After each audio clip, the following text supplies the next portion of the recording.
The moment your paycheck hits your bank account, there's a quiet window most people never notice. 15 seconds. That's all it takes for your brain to start spending money you haven't even touched yet. I've watched this happen for decades, and I've watched good, hard-working people lose control of their finances in that exact moment.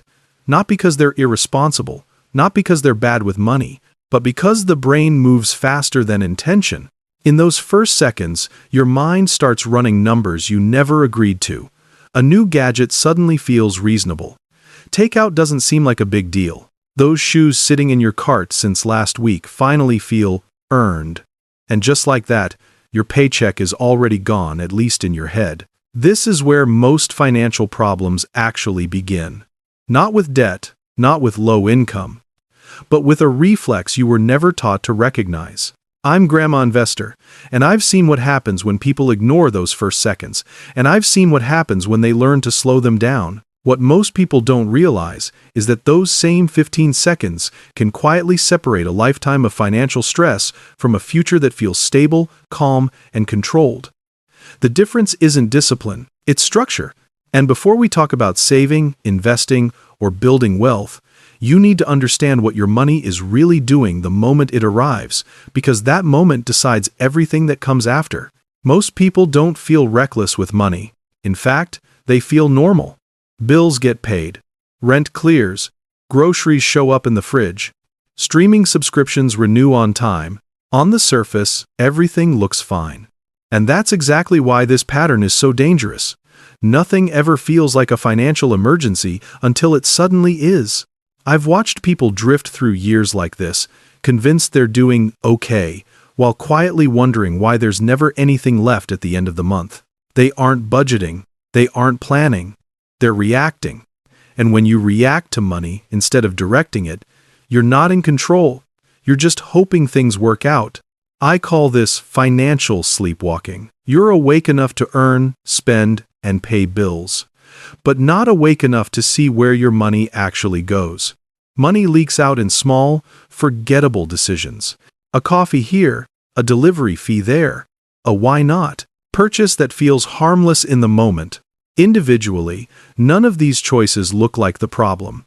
Together, they quietly drain your future. And the most painful part is that people blame themselves for it.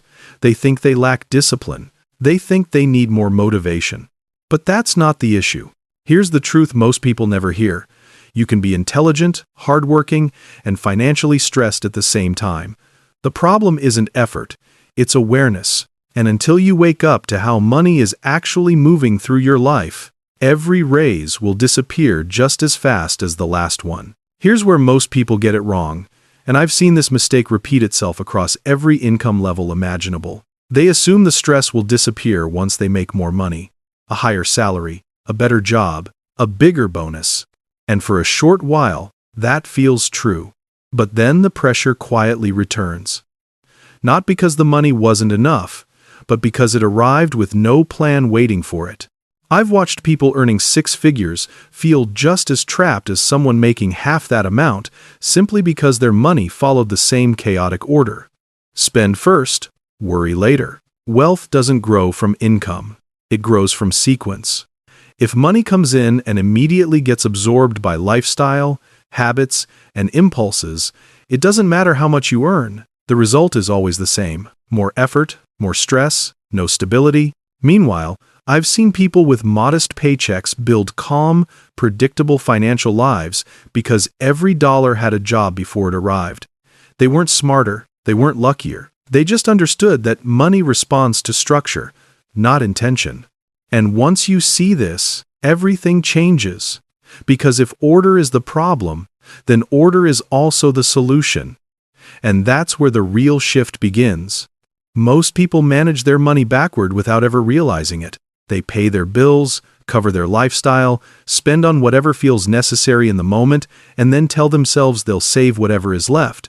But there's never anything left. I've watched this pattern play out thousands of times, and it always ends the same way. Frustration, guilt, and the quiet belief that saving just isn't realistic for them. The mistake isn't lack of discipline. It's the order of operations. When you treat saving like leftovers, your future only gets what your present doesn't consume, and the present is very good at consuming everything. The people who break out of this cycle don't try harder. They flip the sequence. They pay themselves first, not because it feels good, but because it forces reality to adjust around their priorities.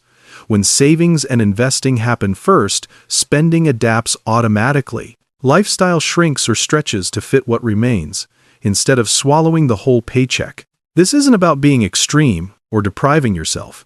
It's about recognizing that every dollar needs direction before emotion gets involved. Money without a job will always find the easiest exit. But when you assign purpose first, something subtle happens. Stress starts to ease. Decisions get simpler. And for the first time, your money begins to feel like a tool instead of a constant source of pressure. This is the part where most people quietly lie to themselves. And I don't say that with judgment, I say it because I've done it too. When money feels tight, everything suddenly becomes a necessity. A higher car payment turns into reliable transportation. Daily coffee becomes productivity fuel. Multiple subscriptions become stress relief. Comfort slowly disguises itself as survival. And once that happens, spending feels justified no matter how tight things get. The problem isn't enjoying your life. The problem is losing the ability to tell the difference between what keeps you alive and what simply makes things feel easier in the moment. Here's a rule I've seen work over and over again. If your true necessities, housing, basic food, transportation, utilities, healthcare, are consistently eating up more than about 60% of your take-home pay, something is out of alignment. Either the environment is too expensive for your income, or luxuries have quietly moved into the needs category. And when that line blurs, financial stress becomes permanent. Not because you're careless, but because there's no room left to breathe. Clarity here changes everything. Once you name what's truly essential, the rest becomes optional by definition. And that's where choice and real control finally comes back into the picture. Debt carries emotion. I've seen people feel shame, frustration, even fear around it, and that emotion is exactly what causes the real damage. The danger isn't having debt. The danger is falling behind on it. When payments slip, the system doesn't care about your intentions or your stress. Your credit score begins to erode, and with it goes your financial reputation. In the U.S., that reputation quietly controls more than most people realize. It affects mortgage rates, car loans, rental approvals, and sometimes even job opportunities. What shocks most people is how little margin for error there is. One missed payment can undo years of responsible behavior. A 97% on-time payment history sounds excellent in school. In the credit system, it labels you high risk. This is why staying current matters more than aggressively paying everything off at once. Minimums paid on time, every time, create stability. And stability is what allows everything else, saving, investing, planning, to actually work. This is the part most people roll their eyes at, and I understand why. An emergency fund sounds boring. It doesn't promise fast growth, it doesn't feel impressive, and it doesn't make you feel rich. But I've never seen anything change a person's financial posture faster than having one. An emergency fund isn't about maximizing returns. It's about removing fear. Life doesn't warn you before it shows up. A car breaks down at the worst possible time. A medical bill lands when you least expect it. A job suddenly feels less stable than it did a month ago. Without a cash buffer, every one of those moments becomes a crisis. With one, they become problems you can handle. The goal is simple: 3 to 6 months of your true living expenses sitting in a place that's boring, liquid, and easy to access.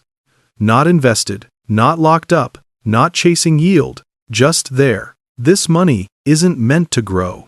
It's meant to hold the line when everything else feels unstable.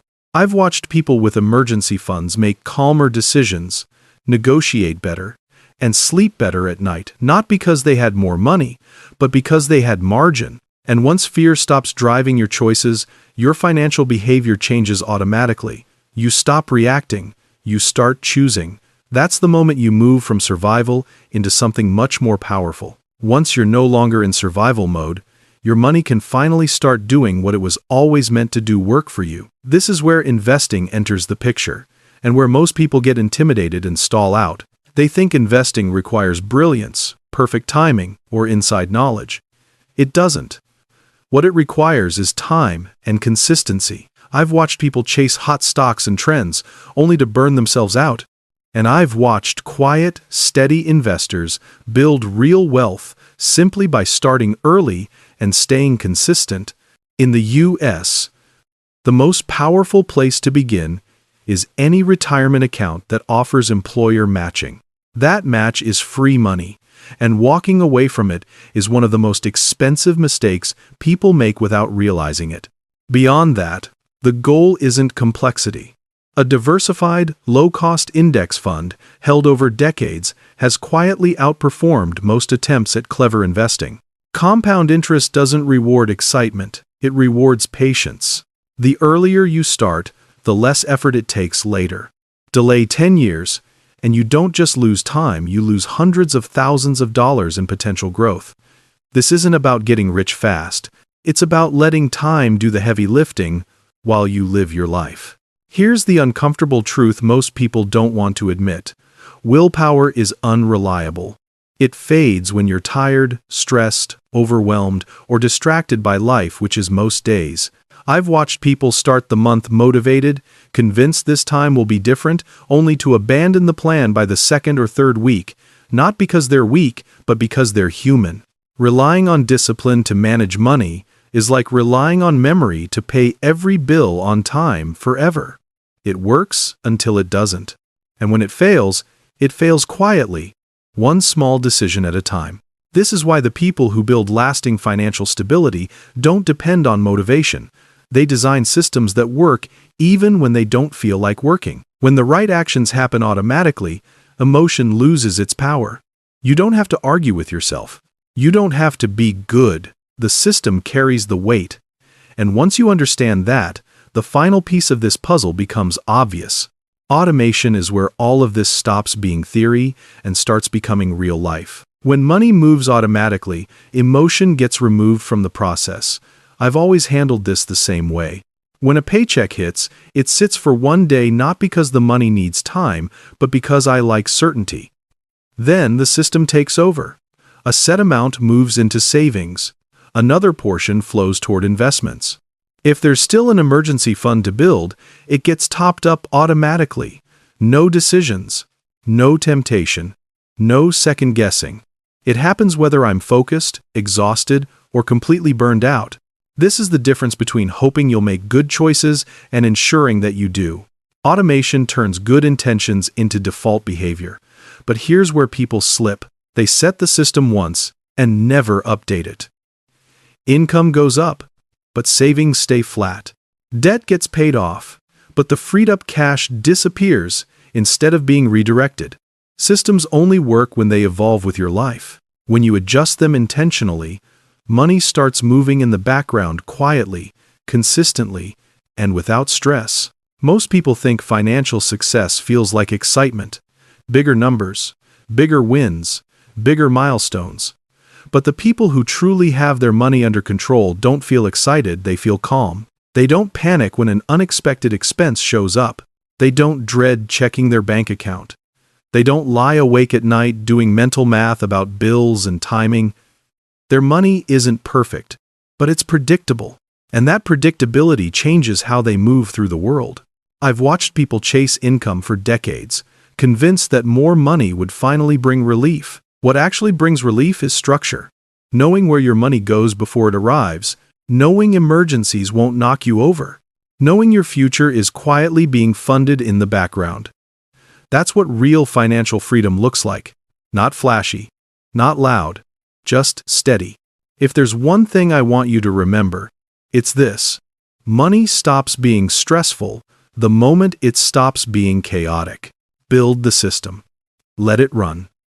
And one day, you'll realize you're no longer worried about money because it's finally working the way it was supposed to all along.